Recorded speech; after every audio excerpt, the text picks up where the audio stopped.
It was raining that day. I held an umbrella and went to pick up my grandson Caleb from school.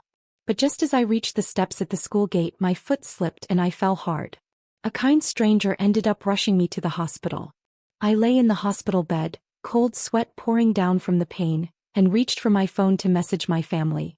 I wanted Joe's father to pick up Caleb, his mother to warm up some food at home, and my daughter Lauren to swing by the hospital to get me. I typed out each message carefully one by one. But just as I hit send, nothing. The screen flashed. Service suspended due to unpaid balance. My mind went blank. My body was shaking from the cold and hunger. I lay there for hours. No one came. Finally, the hospital curtain was yanked open. It was Joe, my son-in-law. He stormed in like a thunderclap, voice cutting through the air. "Emily, what the hell were you doing?" Caleb was crying his eyes out at school. "My parents are home hungry waiting for dinner. Do you ever think about how much you make things harder for us?" I froze. I'm 2 years older than his parents. I slowly turned my head toward Lauren, who stood silently beside him, saying nothing. I looked at her and asked, my voice soft but catching with emotion, "Do you think I'm a burden too?" It didn't feel like a hard question. When Greg died in that car accident, Lauren was only 3. His parents never liked me. After they split Greg's life insurance and property, they disappeared. Not a single phone call since. Certainly no help raising their granddaughter. It was my own parents, elderly as they were, who helped me get through those years and raise Lauren. I survived those dark nights alone, put her through college, watched her walk down the aisle in her wedding dress. The reason I moved into their home in the first place was because, during her pregnancy, Joe came to me himself. He told me his parents had never truly taken care of him, and he wanted his child to have a dependable grandma so he could focus on his career. When I saw Lauren's pregnant belly, I felt a sharp ache in my chest. I said nothing and moved in. I never once begged for money. I live off my pension and manage just fine. But once I moved in, I became the cleaner, the cook, the chauffeur. Everything. I always taught Lauren that the most important things in life are independence and dignity. I thought she understood me. But now, in response to my simple question, she only furrowed her brow and rubbed her temples, as if I were adding to her stress. "Mom, Joe and I both have work tomorrow. The house is a mess. We came all the way here to pick you up. What more do you want?" That moment felt like a nail had been hammered straight into my chest. That was her answer. Pain surged from my hip like ice water, freezing its way to my heart. I looked at my daughter, opened my mouth but couldn't get a word out. Joe stood beside my bed, looking me up and down, lips curled with impatience. "You're really getting careless in your old age, huh? Emily, is it serious? Did you break anything?" That moment of concern from him actually made my heart soften for a second. They're a couple. His attitude was hers too. I told myself people have emotions, sometimes they say the wrong thing. As long as they still ask, "Are you okay?" I could believe it wasn't all bad. But before I could finish, Joe cut me off. "Who's going to pick up Caleb now? Who's cooking? Who's doing the housework? I've got a conference in Boston next week and a million things on my plate. You really picked the worst time to fall." I stared at him. In his eyes, were those all just my duties? I had treated him like my own son, but to him I was nothing more than a live-in maid. No, a maid who pays to stay.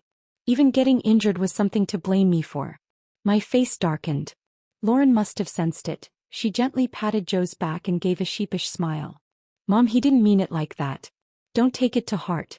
What did the doctor say? When can you be discharged? I'll take you home and let you rest." "Take me home?" Joe scoffed. "And who's supposed to look after her? It's not like we can afford full-time care." His voice wasn't low. It rang out across the hospital room. The other patients and their families had been quietly chatting, but now they fell silent and slowly pulled their curtains shut, pretending not to hear a thing. My face burned. Not from embarrassment, but because I couldn't stand having our private mess aired out like this in front of strangers. But at that moment I knew, some things needed to be said. I didn't fall and stay down because I couldn't get up. I stayed down because the pain was so sharp I physically couldn't stand. Thankfully, a kind passerby helped get me to the hospital. The doctor said there were no fractures. Just a pulled muscle in my thigh. A few days of rest and I'd be back on my feet. I have a pension. I'm not strapped for money and I never expected them to hire a full-time caregiver. All I had hoped for was that Joe's parents could help rotate some of the chores. Cooking, cleaning, picking up Caleb just temporarily. The three of us elders are still in decent shape. Taking turns with housework wouldn't exhaust anyone, and certainly wouldn't be too much to ask of a young couple trying to juggle work and parenting. My fall, this little accident, wasn't supposed to blow up into some dramatic family meltdown. But then Joe's expression turned cold. He glanced at Lauren and said, "Lauren, I married you, not your mother. I've already done more than my share trying to manage your little 2-for-1 deal. But my parents aren't here to be her maids." The words were aimed at Lauren, but every syllable struck at me. He might as well have said, "Your mother doesn't belong in our home." Felt like someone had taken a dull blade to my chest. I had only meant to explain that I wasn't seriously injured, but suddenly I didn't feel like justifying anything. I looked him square in the eye. "Joe, let's not rewrite history. I was doing just fine back in my own home. It was you who came to me asking me to move in. You said your parents couldn't handle housework, and you didn't want Lauren going through pregnancy alone." I straightened up, my voice calm but firm. "Who took care of her through the pregnancy? Who changed diapers in the middle of the night? After Caleb was born, who stayed up rocking him to sleep? Who cooked, cleaned, did the laundry? You want to list chores? Pick one I didn't do." The room went quiet. I've never been one for dramatic speeches, but some things, if you don't say them out loud, will get twisted into a different story. Tomorrow I'd be known as the mother-in-law who just wouldn't leave. Joe clearly didn't expect me to speak up. His face turned a blotchy mix of red and white. His eyes darted to Lauren, like he was waiting for her to smooth things over. I pulled the blanket off and started shifting upright, ready to leave.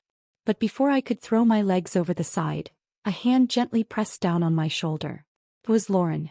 She didn't look at me, just stared down and started talking fast. "Mom, don't take it so hard, okay? Joe's not totally wrong. We're both so busy, everything's overwhelming, and we really don't have the capacity to take care of you too." She paused, fumbling. "Maybe you could stay at the hospital a few extra days? Or maybe we could hire someone? Like the kind of home aide Lucy has. You wouldn't mind, would you?" She was our old neighbor. A sad woman with a tragic life, widowed young, her only son killed in a car crash. No family left. She'd hired the cheapest caregivers she could afford. In the end, she was diagnosed with dementia and died alone in a care facility. Everyone who knew her pitied her. But I'm not Lucy. I have a daughter. I have a family. I have decades I poured into building that family. And still, standing in Lauren's eyes, I was no different than a lonely, forgotten old woman. A chill crept over me. It hit me then.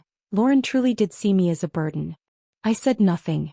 And when Joe and Lauren realized I had gone silent, they just left. A while later, the girl in the bed next to mine returned. She carried a takeout box and looked over at me, still alone, her eyes full of gentle concern. "Ma'am, is your daughter still not here?" I picked up an extra hot bar box from Whole Foods, chicken soup and grilled cheese. "Want to share it with us?"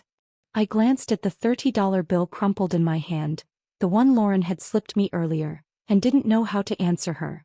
Thankfully, her mom called her away before I had to. My phone still had no signal. The account must have been suspended. No data, no calls. I couldn't even get out of bed. The space around me felt hollow and still. No one came. The smell of hospital food floated through the room and my stomach twisted.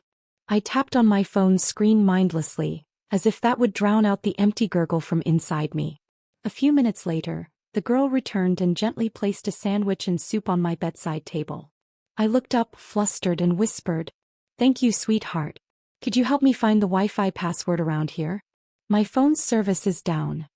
She smiled, nodded, and pointed to a small notice board beneath the television. I connected to the hospital's public network and opened Facebook. At the top of my feed was a fresh post from Nancy, Joe's mother. A family photo. All 5 of them were at Ocean Blue, a seafood restaurant in the Bay Area.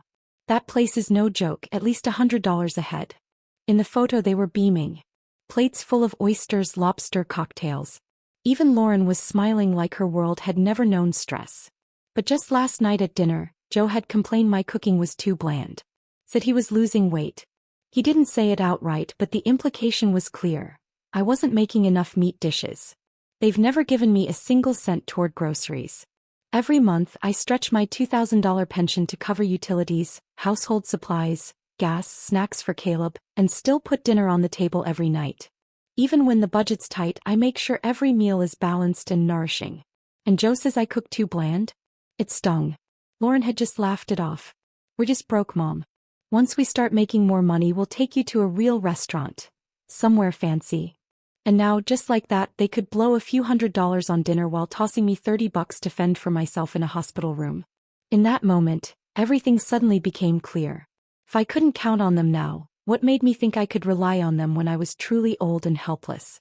I could still walk, eat, manage on my own. And whatever days I had left, I wanted to live them for myself. For once. As for Lauren, I didn't owe her anything. She could go on being the perfect wife and daughter-in-law for someone else. I wouldn't get in the way. That very day, I asked the nurse to help me arrange a temporary caregiver. 2 more days of rest and I'd be discharged. I was going back to my old house. During those 2 days, I didn't call Lauren. And she didn't try to reach me. It wasn't until the day I was discharged that I stood in front of the house, our house, and realized something strange. After living there for 5 years, I didn't even have a key. In the mornings when I took Caleb to school, I'd return home and cook for his grandparents. The door would already be open, no key needed. At night when I picked him up, the key was on a lanyard around his neck. Only then did it hit me. Just like that door, I was never truly part of this home. I was still standing outside when I heard Joe's voice from inside. Lauren, let's be honest. This whole thing is your mom's fault. If she hadn't fallen, my dad wouldn't have had to go pick up Caleb. Now he's hit someone and we're looking at a huge payout. She should cover it. Hit someone? Compensation? I didn't even have time to process before Lauren's voice floated down the hallway. Ugh, if only she'd been hit by a car instead of falling on her own. At least then we could have gotten some insurance money. But now, all we've done is spend money on that hospital stay. What a waste. Hearing that, it felt like someone had hit me from behind hard. My legs buckled and I stumbled into the stairwell. I didn't storm in. I didn't confront her. I ran. My daughter, my own daughter, actually said it would have been better if I'd been hit by a car. This was the child I raised on my own. How had she turned into this? Tears poured down my face. I wiped them away, but my ears were ringing, the world sinking into a strange, suffocating silence. Still, I couldn't stop listening. They must have taken the day off to come back. I heard them fumbling at the door, their voices getting closer. 200 grand in damages? That's ridiculous, Joe muttered. Doesn't your mom have a place up in Napa? She's living here now anyway, no one's using it. Might as well sell it. Honestly, she's lucky. That place is practically brand new. He nudged Lauren's arm, his voice low but urgent. If you're too soft to bring it up, I will. What's she gonna do with all that money anyway? It's not like she's leaving it to anyone else. Might as well use it now. Finally, the key slid into the lock. From the stairwell, I watched Lauren hesitate, then nod. Just watch your tone this time. That house. It was something she and my dad built together. She's always been protective of it. Don't piss her off like last time. Joe grinned. Hey, you know I'm blunt. I just say what's on my mind. But come on, she's got no one else but you. What's she gonna do, really? Boom. It was like thunder exploding in my head. They didn't respect me. They didn't care about what I had given to this family. I was just convenient. A woman with no husband, no parents, no one else to turn to. And the most terrifying part? I didn't fall into this trap on my own. My daughter walked me into it. And now that I was here, what was left to lose? Was I really afraid of losing a daughter who no longer saw me as her mother? I wiped the tears from my face, pushed open the stairwell door and walked into the house. They had just gotten the front door open. The look on their faces when they saw me, pure shock. Mom? I thought you had a fracture. What? How are you even out already? Emily, wait, you weren't behind us, were you? You didn't hear anything? I didn't answer. I walked straight toward the room that was supposed to be mine. But the moment I opened the door, a wave of rot hit me. The smell was thick, putrid, like garbage that had been left out in summer heat. The room was packed with crushed bottles, flattened boxes, trash bags piled on every surface. There wasn't even a place to step.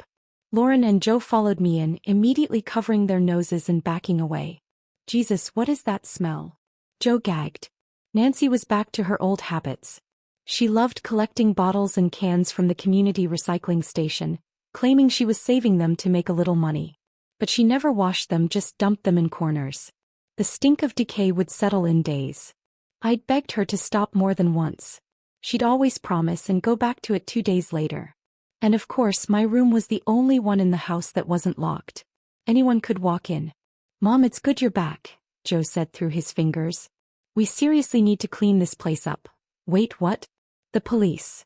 Joe snatched up the phone, his expression shifting instantly. He spun around and barked at Lauren, "We gotta go. Now." Then, just before slamming the door behind him, he shouted without turning back, "Don't forget to pick up Caleb." The door slammed shut with a heavy thud. Silence swallowed the house once again.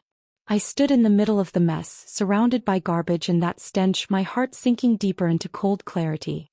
I had no more disappointment left for Lauren. As for Joe, I'd given up on him a long time ago. Failed. He was innocent. My eyes drifted to the little corner of the table.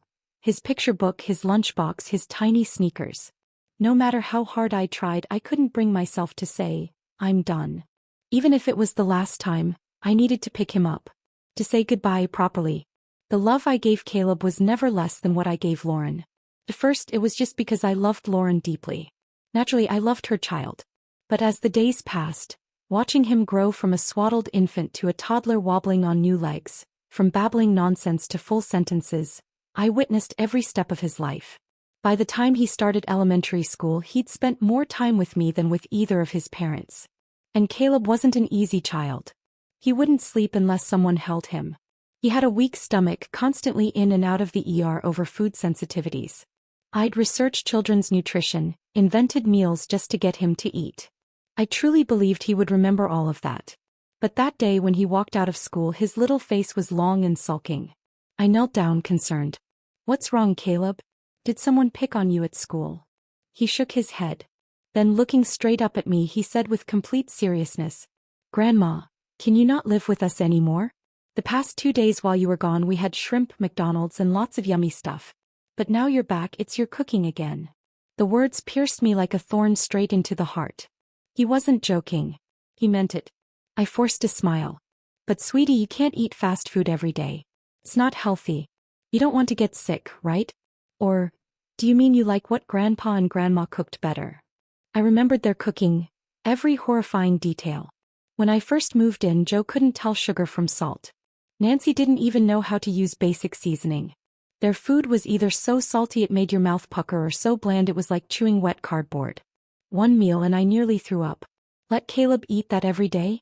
He'd end up in urgent care before he even made it to recess. But he interrupted excitedly and pulled up his smart kid's watch, swiping open the photo album. "Look. These are all the dinners Grandpa and Grandma made while you were gone. Look at this one, steak, mashed potatoes, mac and cheese. And this one, pasta with meatballs." The photos showed table after table of beautifully plated meals, garlic bread, thick soups, even grilled vegetables. Nancy was captured mid-step, bringing a steaming pot from the kitchen. Joe was grinning, flipping something golden in a skillet. This wasn't beginner cooking. This was Food Network level. But Lauren had told me they didn't cook. That they only ordered takeout. That their kitchen was a disaster zone where even the utensils had to fight for space. Joe had even joked once, saying ever since I moved in they'd finally gotten real meals, and teased that I was their 5-star chef. Now I saw the truth. They could cook. They always could. They just faked incompetence, strung me along, and lured me into their home like some free full-time all-service maid. I looked down at Caleb's sweet, excited face. My toes burned.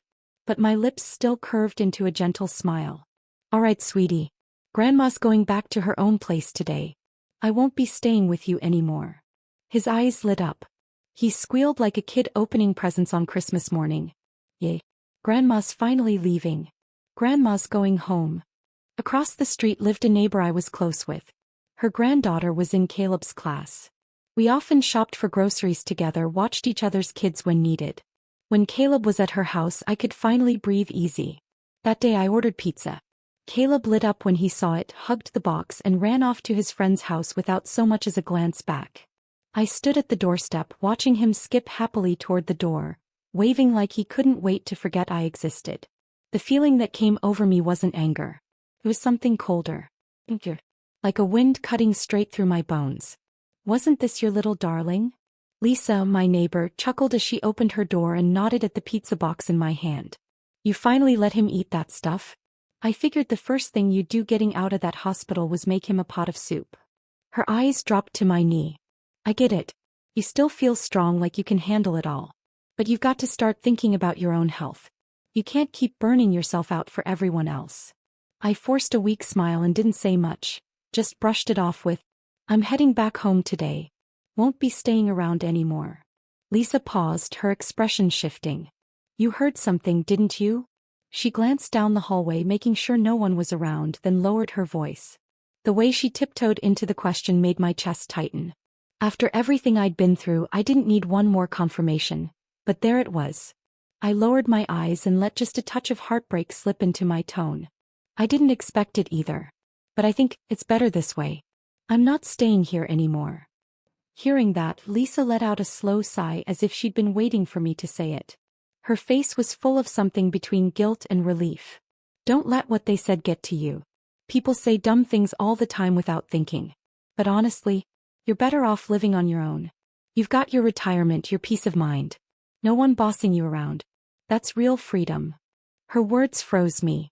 So all this time, even the people I thought were harmless, kind, maybe even clueless, had been talking behind my back. She went on.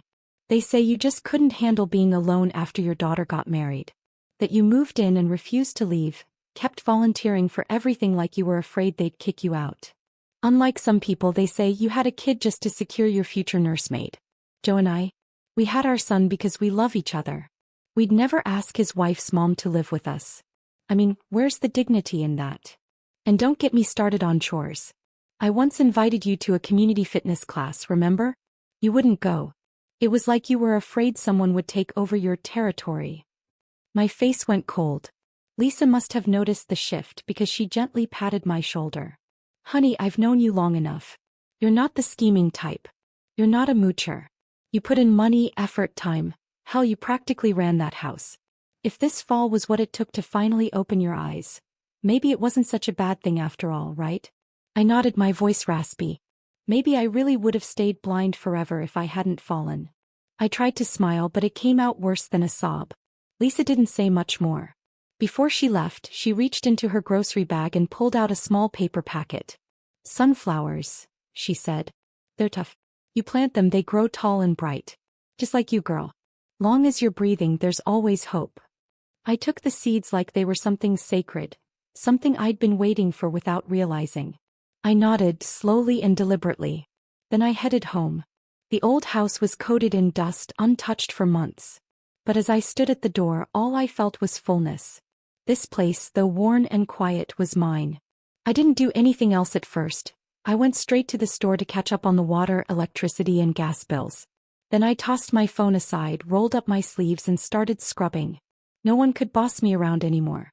No one could nitpick, shout, or shove me into a corner. The air here was mine, every breath of it.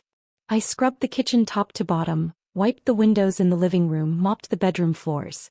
By the time night fell, I realized my phone had been blowing up with messages. Mom, where the hell did you go? How could you just dump Caleb at someone else's house?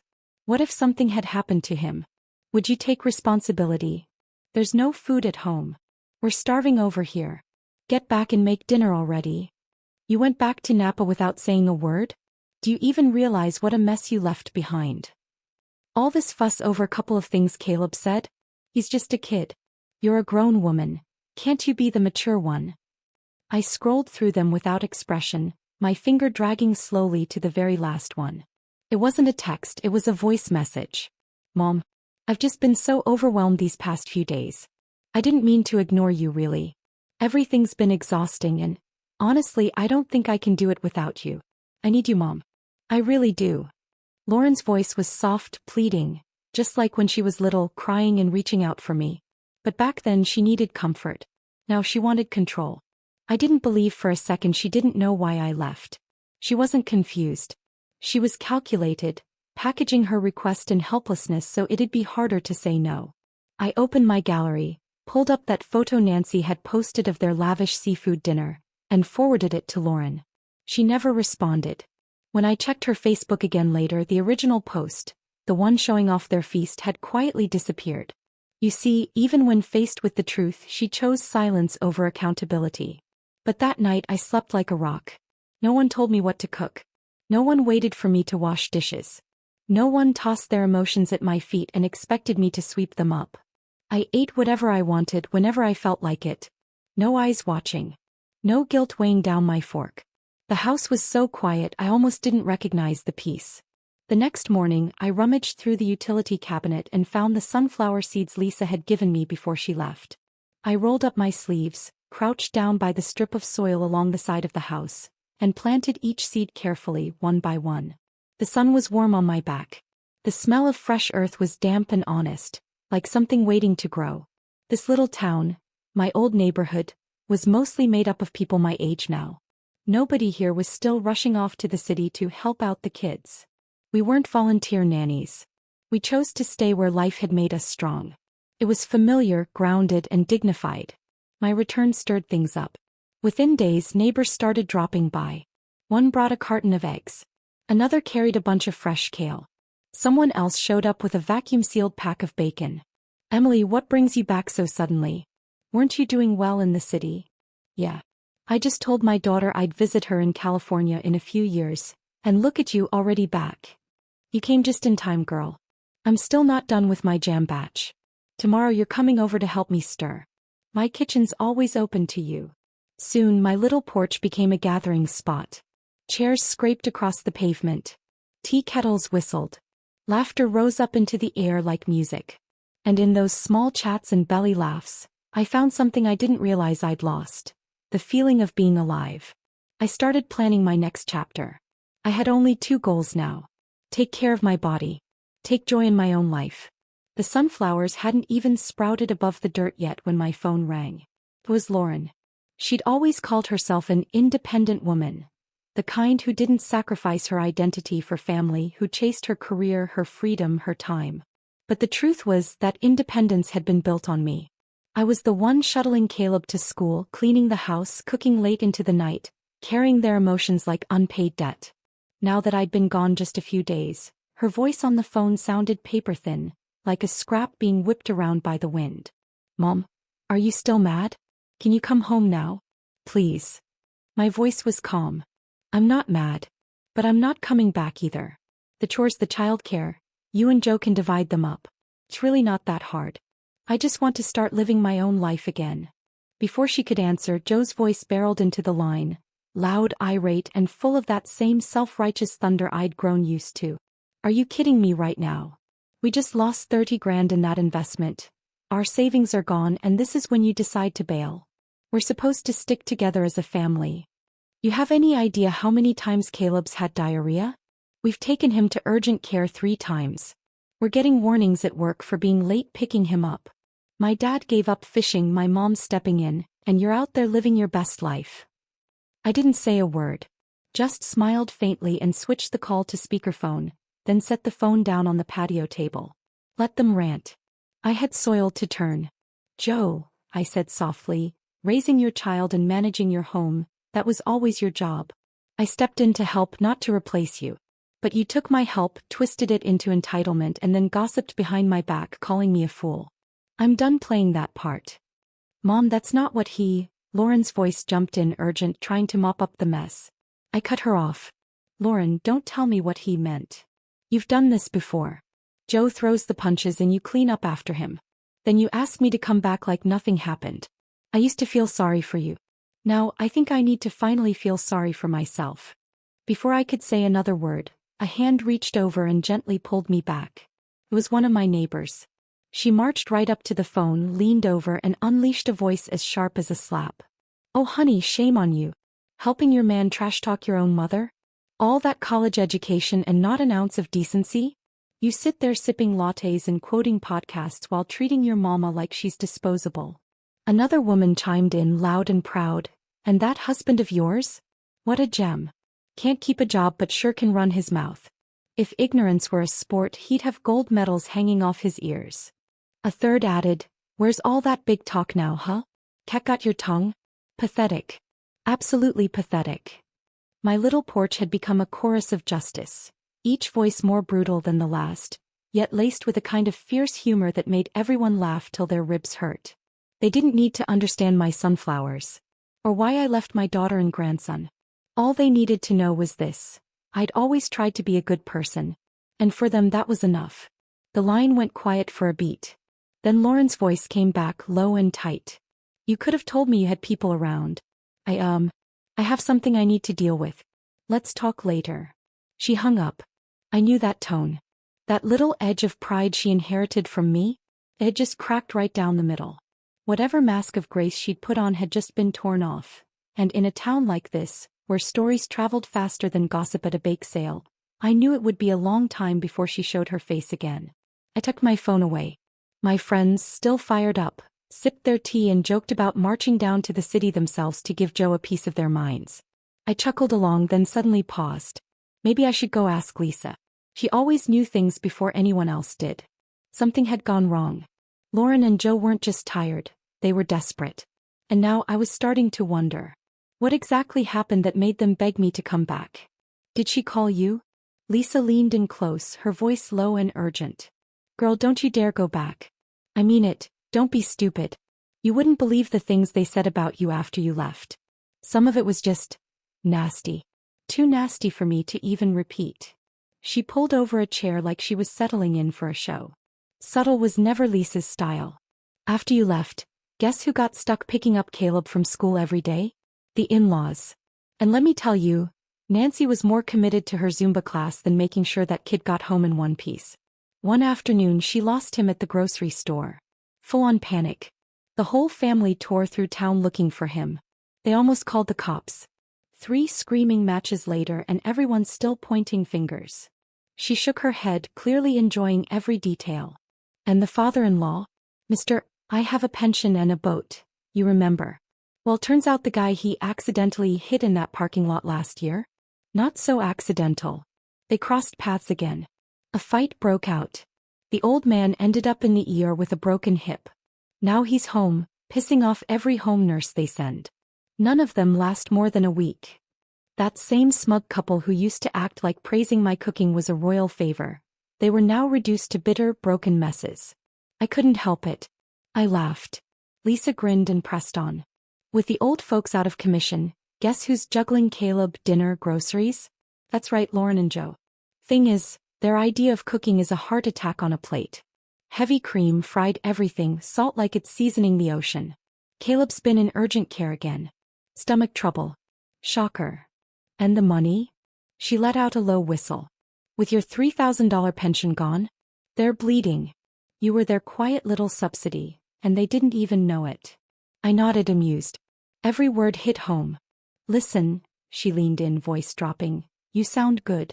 Throng. Clear. Don't ruin that by crawling back into their mess. I'm not being harsh, just honest. Your daughter and that man? They don't deserve you. You get lonely, we'll plan a girls' trip. But don't you dare go back. I smiled, but I knew perfectly well, this call was just for fun. A little gossip, a little tea. The idea of going back is their free help? Not a chance in hell. Maybe it was the catharsis of my friends roasting Lauren the other day, or maybe Lauren realized she couldn't spin this one, but she stopped calling. Meanwhile, life on my end just kept getting better. The sunflower leaves were broad now, their stalks reaching high toward the sun.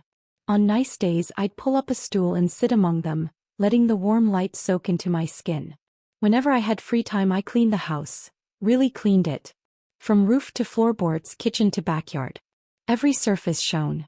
I even started looking into new furniture, sketching plans to redesign every room. I wasn't great at interior design, so I filmed everything and asked for advice online. And to my surprise, the videos went viral.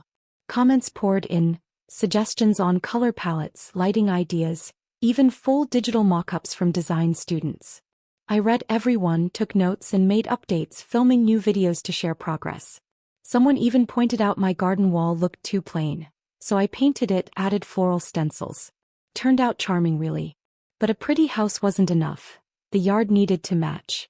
I bought seedlings, fruit trees, vines from the local nursery.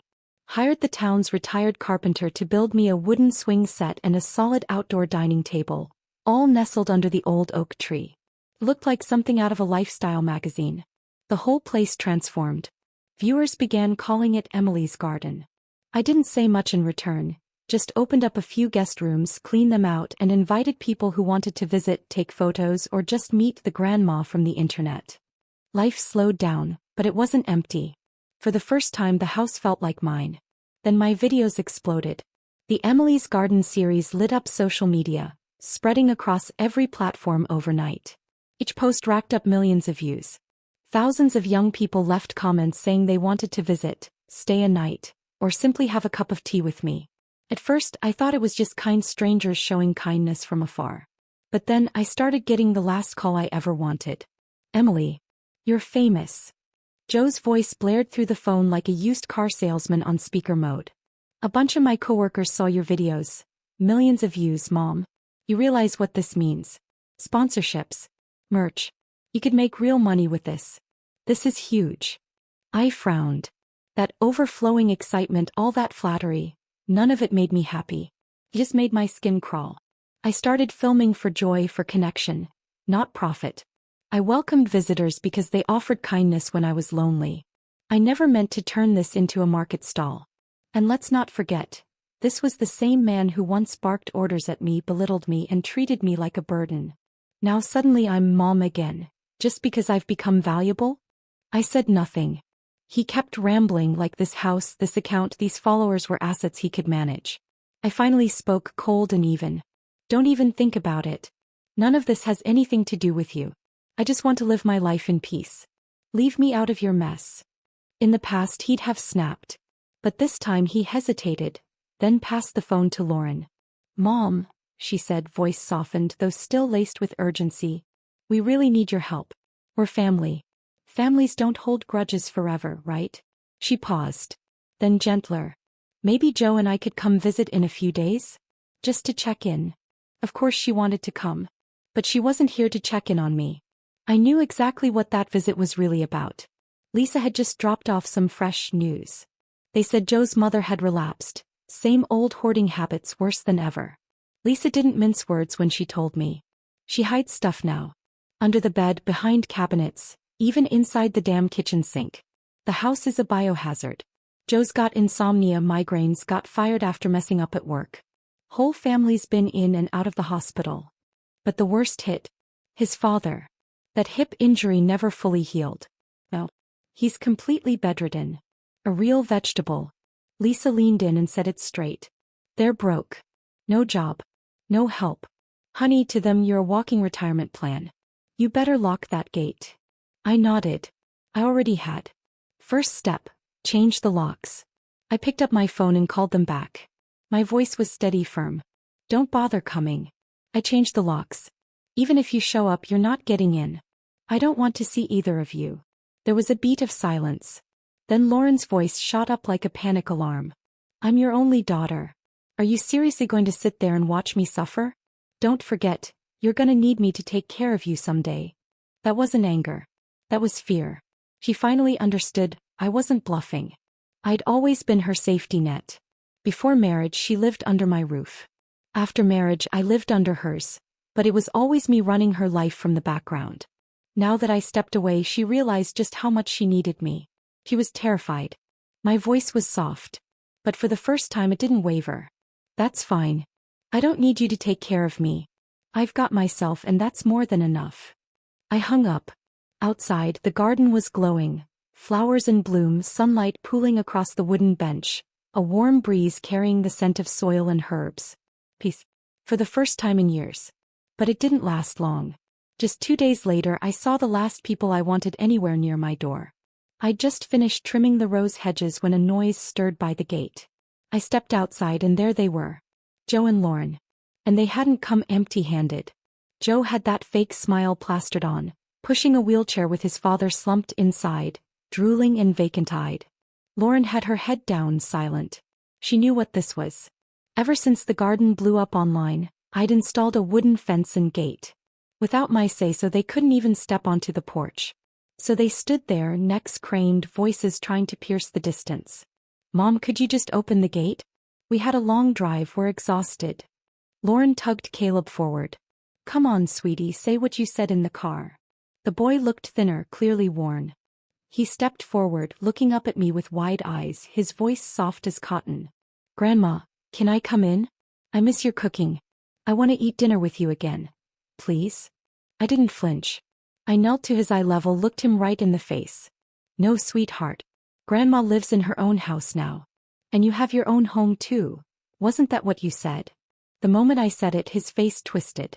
Tears filled his eyes. He turned and clung to Lauren's leg, wailing. Grandma is mean. I hate her. Mommy, didn't you say this is our house? Let's kick her out. I don't want Grandma anymore. Lauren rushed to cover his mouth, but it was too late. I heard it. So did the neighbors. And they did not hold back. Who teaches a kid to talk like that? Only heartless adults feed that kind of poison to a child. You people think you're entitled to everything? Her house, her peace? Get out of here. Touch her and I swear I'll cough on you with a virus I haven't even named yet. I'll sue you into bankruptcy. That man in the chair? God probably saw what he did and said, you're done. And the wife? Look at her. Face like spoiled milk, voice like a mosquito. You think she came to help? She came to leech. Their words flew fast and sharp. I couldn't help it, I laughed. Joe and Lauren were still trying to cry their way into sympathy, but I saw right through it. Just as they thought I was about to crack, I unlocked the gate. And walked out. Mom, please. 2 clean, hard slaps. Precise. Final. 1 on each face. Their skin flushed red immediately. That's for scheming against me. And that's for wishing I got hit by a car. Come back again and I won't just slap you. Joe's face twisted. He raised his hand ready to hit back. But someone shouted from the porch. Everyone record this. This punk's about to hit his mother-in-law. I turned. Half the garden was full of guests, phones raised, recording, microphones on, catching every frame in 4K. Joe froze. Rage turned to horror. He remembered where he was. This was the internet age. They slinked off, humiliated. I'd had a feeling they'd pull something. That's why I'd already warned the guests staying at my place. Stream it all, let the world see. They wanted attention. They got it. I dusted off my hands and smiled at the crowd. All right, y'all. BBQ's on me tonight. The wind swept through the garden, flowers dancing, golden light spilling over every smiling face. And I thought to myself, this is the life.